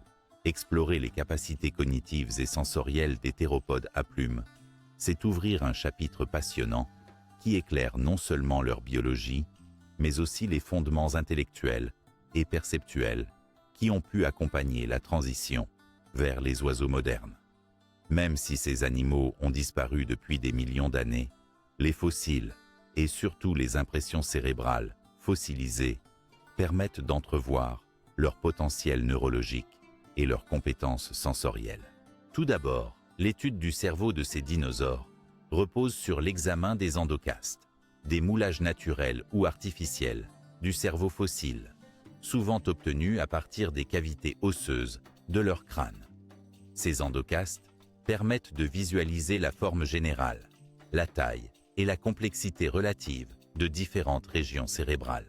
Chez les théropodes à plumes, en particulier les paraviens, les structures cérébrales montrent une augmentation de la taille du télencéphale, partie associée aux fonctions cognitives supérieures, telles que la mémoire, la résolution de problèmes ou le traitement sensoriel complexe. Cette expansion suggère une capacité accrue à traiter des informations et à réaliser des comportements élaborés, notamment liés à la coordination nécessaire pour le vol.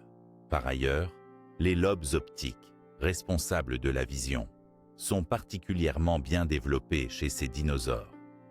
Cela témoigne d'un sens de la vue très affûté, indispensable pour des prédateurs rapides et pour des animaux évoluant dans un environnement tridimensionnel, notamment lors du vol. Une vision stéréoscopique probable favorise la perception de la profondeur, essentielle pour naviguer, attraper des proies ou éviter les obstacles. Les fossiles montrent aussi des adaptations, indiquant une perception auditive fine, avec des structures osseuses de l'oreille interne assez sophistiquées. Cela suggère une capacité à capter des sons variés, essentiels dans des contextes de communication sociale, de détection des prédateurs ou proies, et peut-être même pour l'écholocation rudimentaire chez certains groupes. L'olfaction, quant à elle, semble variable selon les espèces. Certains théropodes à plumes possédaient des bulbes olfactifs relativement développés, indiquant un sens de l'odorat important.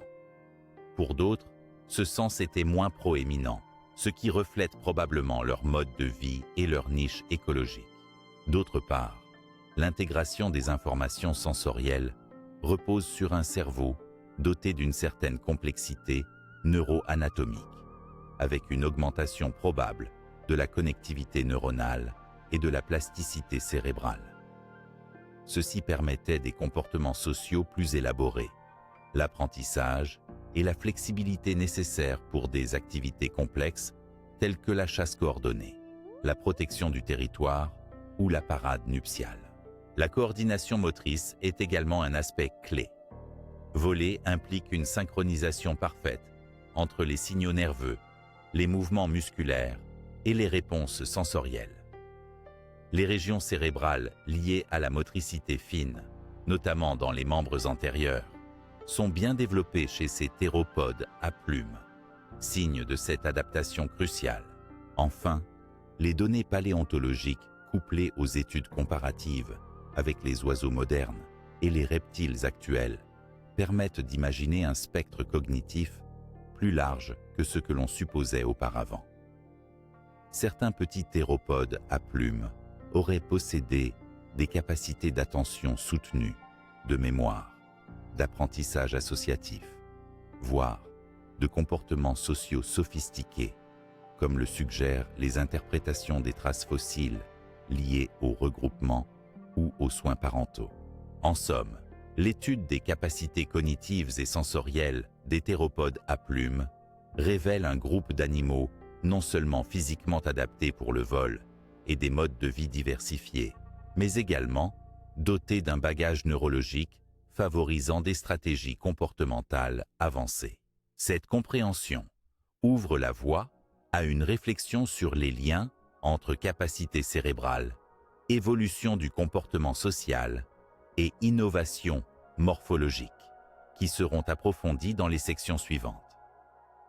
Nous verrons notamment comment les données génétiques et fossiles contemporaines permettent de clarifier les liens de parenté entre dinosaures non-aviens et oiseaux modernes, apportant une nouvelle lumière sur cette fabuleuse continuité évolutive. Dans le vaste panorama de l'évolution, la question des liens de parenté entre dinosaures non-aviens et oiseaux modernes représente un sujet central qui a évolué avec l'avancée des découvertes paléontologiques et les apports majeurs des données génétiques. Pendant longtemps, les oiseaux étaient considérés comme un groupe distinct et séparé des dinosaures. Pourtant, les preuves accumulées au cours des dernières décennies ont radicalement modifié cette perception, plaçant désormais les oiseaux au sein même de la lignée des dinosaures théropodes, plus précisément comme un groupe dérivé des maniraptoriens. Le point de départ de cette révision date des découvertes fossiles spectaculaires dans les années 1990 et 2000, notamment dans les gisements du Liaoning en Chine, qui ont mis au jour plusieurs dinosaures à plumes non-aviens, tels que Sinosauropteryx, Caudipteryx ou Microraptor. Ces fossiles témoignent d'une diversité morphologique et fonctionnelle des plumes bien plus larges que celles observées chez les seuls oiseaux. Ils structurent un continuum évolutif, reliant ces dinosaures à plumes à Archaeopteryx et, par extension, aux oiseaux véritables, grâce à une série de caractères partagés, comme la présence d'un bréchet, d'un sternum développé ou encore d'os creux. Les analyses phylogénétiques fondées sur l'étude comparée des caractères morphologiques ont très progressivement intégré ces données fossiles pour reconstruire l'arbre des liens de parenté, démontrant que les oiseaux modernes descendent directement de certains petits dinosaures carnivores théropodes, notamment des dromaeosauridés et troodontidés. Parallèlement, l'essor des méthodes moléculaires a apporté un éclairage nouveau. Des analyses génétiques portant sur les oiseaux contemporains, comparées aux séquences retrouvées dans des tissus fossiles exceptionnellement conservés ou extrapolés grâce à des techniques indirectes, ont permis d'établir des relations plus fines. Ces données confirment la position des oiseaux modernes comme dinosaures aviaires, variant génétiquement autour de groupes déjà identifiés morphologiquement. Les techniques de biologie moléculaire ont aussi permis d'identifier des gènes spécifiques liés à la formation des plumes, du squelette léger ou des structures du vol, partagées avec certains groupes de dinosaures non aviens. La découverte de ces gènes hérités confirme un patrimoine génétique commun qui module et guide les transformations morphologiques observées dans le registre fossile. Cette double approche, combinant données fossiles et analyse génétique, a donc largement consolidé la théorie selon laquelle les oiseaux sont les seuls dinosaures à avoir survécu à la grande extinction de la fin du Crétacé, poursuivant leur évolution avec une diversification spectaculaire au Cénozoïque. Toutefois, cette révision n'est pas exempte de débats. Certains points restent discutés, tels que la position exacte d'Archaeopteryx, le statut précis de certains groupes proches ou la rapidité des transitions morphologiques. De nouvelles découvertes fossiles, ainsi que l'amélioration des outils génomiques, continuent d'affiner ces relations. En résumé, la synthèse des données génétiques et fossiles crée une image cohérente où la frontière entre théropodes non aviens et oiseaux modernes s'estompe, soulignant la continuité évolutive. Cette intégration révolutionne notre compréhension du monde mésozoïque et ouvre des perspectives passionnantes pour décrypter les mécanismes de l'évolution morphologique et fonctionnelle. La prochaine étape de ce récit portera sur l'influence des événements catastrophiques, notamment l'extinction KT, sur la survie des premiers oiseaux et sur la manière dont ces crises ont façonné la biodiversité actuelle. Les extinctions massives sont parmi les événements les plus dramatiques et décisifs de l'histoire de la vie sur Terre, modifiant profondément la composition des écosystèmes et redéfinissant les trajectoires évolutives des espèces. Parmi elles, l'extinction KT, Crétacé-Tertiaire, survenue il y a environ 66 millions d'années, constitue un tournant crucial, notamment pour le destin des dinosaures et, par extension, pour la survie et la diversification des oiseaux modernes. Cette catastrophe planétaire, très probablement provoquée par l'impact d'un astéroïde géant dans la région de l'actuelle péninsule du Yucatan, a engendré un bouleversement écologique mondial. Obscurcissement du ciel, baisse prolongée des températures, perturbation des cycles alimentaires et effondrement massif des habitats. De nombreux groupes vivant alors dans le Mésozoïque, dont les fameux dinosaures non aviens, ont disparu, laissant un vide écologique considérable. Dans ce contexte apocalyptique, la survie des oiseaux, seul dinosaure à avoir franchi cette barrière temporelle, pose une énigme fascinante. Plusieurs facteurs expliquent cette résilience remarquable. Tout d'abord, la petite taille de nombreux oiseaux primitifs leur conférait un avantage en termes de besoins énergétiques et d'adaptabilité. Ces oiseaux, souvent insectivores ou omnivores, pouvaient exploiter des ressources alimentaires variées, leur apportant une plus grande flexibilité en période de crise. Ensuite, leur capacité de vol leur offrait plus de possibilités de déplacement longue distance, leur permettant de fuir les régions les plus dévastées et d'explorer de nouveaux habitats, facilitant ainsi la colonisation rapide post-catastrophe. Par ailleurs, certaines espèces adoptèrent des modes de vie terrestres, fouisseurs ou semi-aquatiques, protégeant ainsi partiellement leur niche écologique de certains effets directs de la catastrophe. Leur taille réduite et leur comportement varié favorisèrent la survie dans des micro-environnements refuges. Sur le plan anatomique, la légèreté et la constitution osseuse spécifique des oiseaux jouèrent également un rôle favorable, rendant leur métabolisme plus efficace et leur mobilité plus grande comparée à d'autres groupes plus lourds et moins agiles. Toutefois, la survie ne suffit pas à elle seule pour expliquer le succès post-extinction. L'extinction KT a aussi permis l'explosion évolutive des niches laissées vacantes par les dinosaures, ouvrant la voie à une radiation adaptative intense chez les oiseaux. Ce phénomène a conduit à la diversification rapide des formes, comportements et écosystèmes occupés par les oiseaux modernes. Les données paléontologiques post-KT montrent ainsi l'apparition rapide d'une grande variété de groupes aviaires, des passereaux aux rapaces, en passant par les oiseaux aquatiques et terrestres. Cette diversification témoigne de la plasticité biologique et de la capacité d'adaptation remarquable des oiseaux, directement liée à cet événement cataclysmique.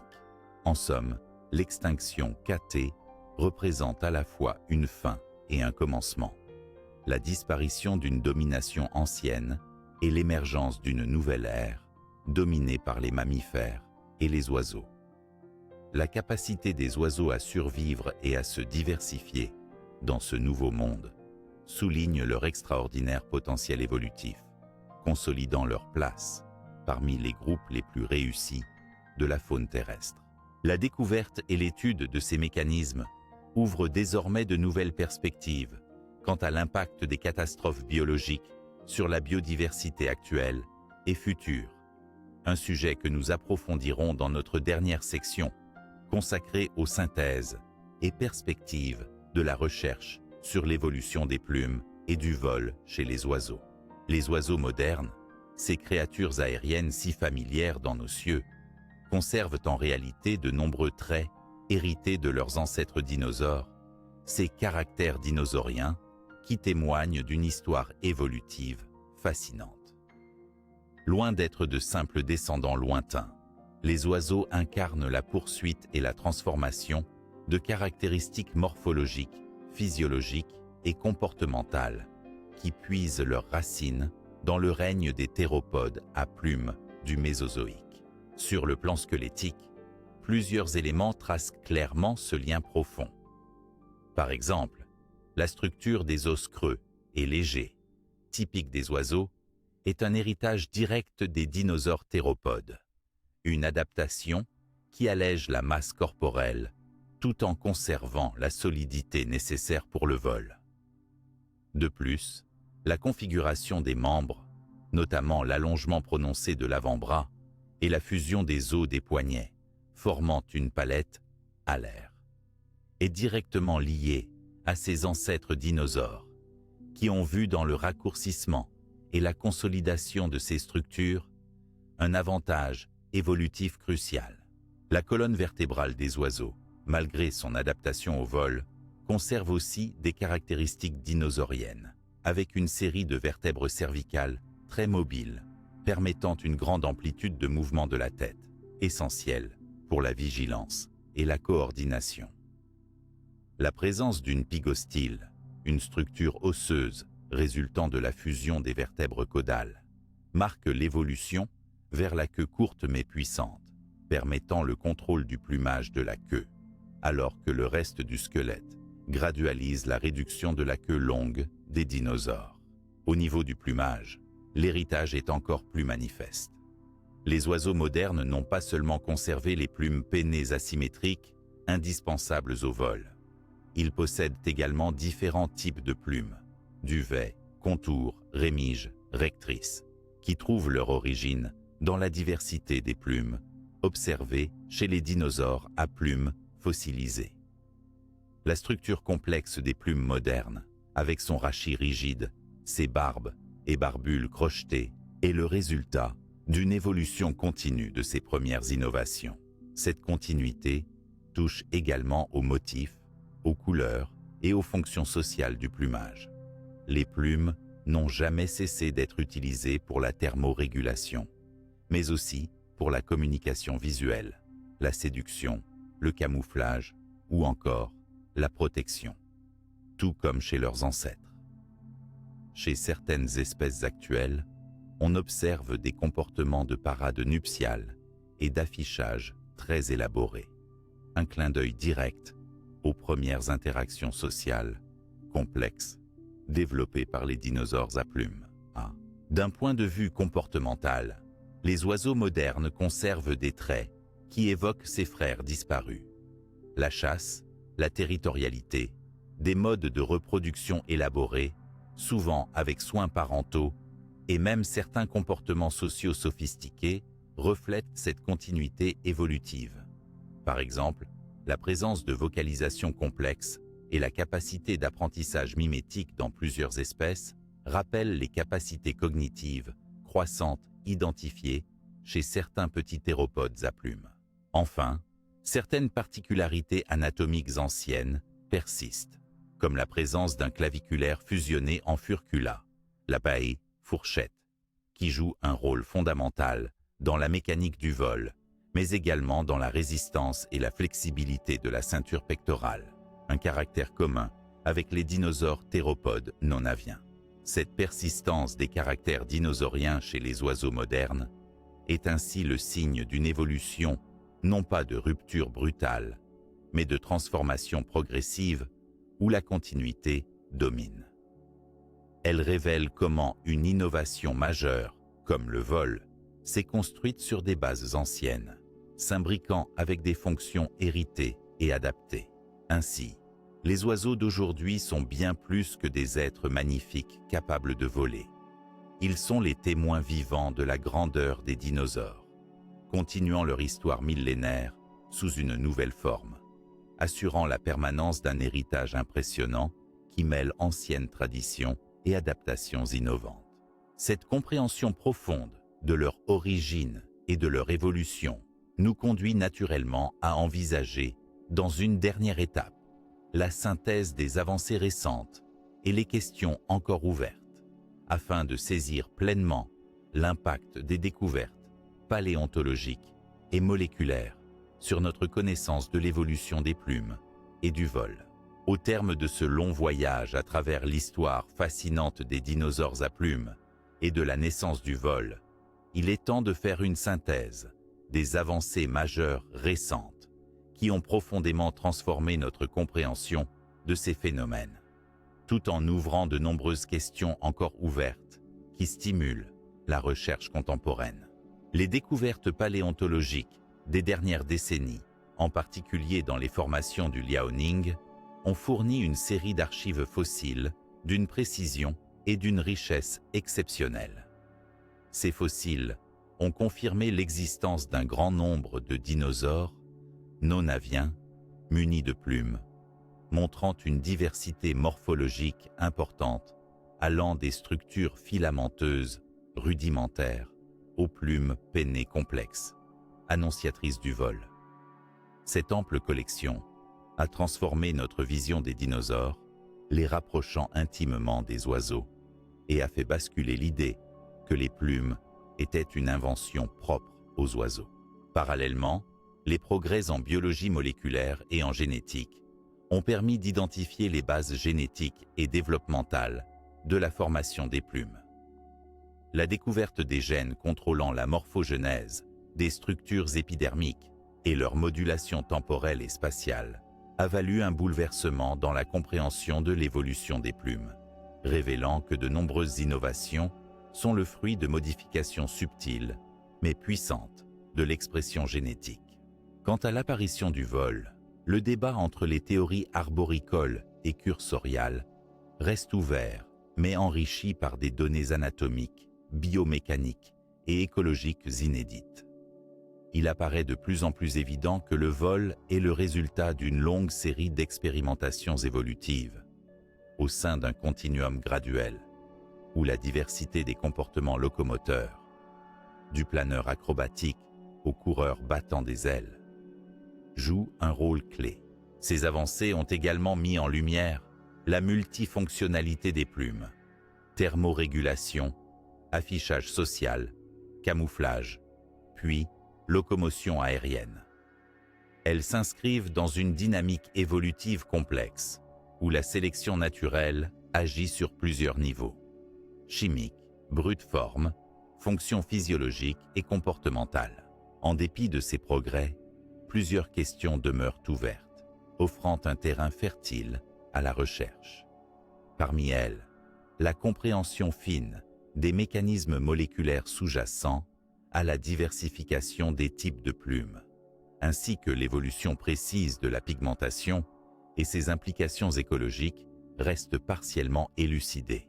Le processus d'apparition du vol battu, notamment ses origines écologiques précises, ses étapes biomécaniques intermédiaires et les stratégies comportementales associées exigent encore des investigations multidisciplinaires, approfondies, mêlant paléontologie, biophysique et écologie comportementale.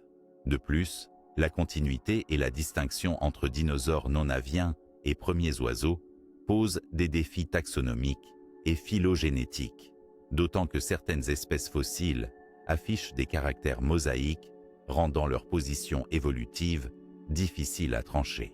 Enfin, les impacts des crises biologiques majeures, comme l'extinction KT et leur rôle dans les échanges évolutifs à long terme, suscitent encore des discussions, notamment sur les mécanismes de survie et d'adaptation post-catastrophe des lignées à plumes. Ces zones d'ombre stimulent une effervescence scientifique riche et passionnante, intégrant les nouvelles technologies telles que l'imagerie 3D, la modélisation informatique et les analyses génomiques avancées pour mieux saisir la complexité de ces phénomènes. Ainsi, la recherche sur l'évolution des plumes et du vol chez les oiseaux reste un champ en pleine expansion, où chaque découverte renouvelle nos perspectives, éclaire le passé profond de la vie et soulève de nouvelles questions. Ce domaine illustre magnifiquement la richesse de la science évolutive, où le passé informé par les fossiles et le présent nourri par la technologie convergent pour décrypter les origines d'une des capacités les plus spectaculaires de la nature. Le vol. En suivant ce chemin, nous ne faisons pas seulement un voyage dans le temps, mais approfondissons aussi notre compréhension de la diversité, l'adaptation et la beauté de la vie elle-même, dans un continuum qui relie les dinosaures d'hier aux oiseaux gracieux d'aujourd'hui.